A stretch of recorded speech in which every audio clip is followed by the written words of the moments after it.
tutti gli utenti di FVG Tube. Io sono Roberto De Micheli, sono chitarrista dei Rhapsody of Fire e attualmente siamo nel backstage per vedere un po' di strumenti e qualcosa del palco. Siamo nel backstage del New Age di Treviso e questa sera faremo la nostra, credo, 11ª-12ª tappa del tour europeo.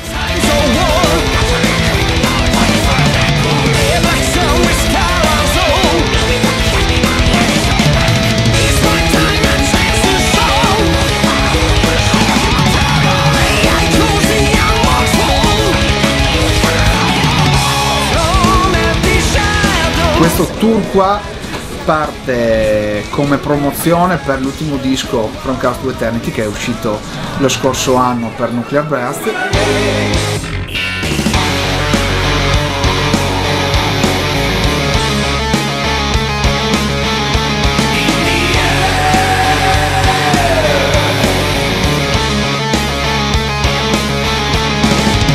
Sei?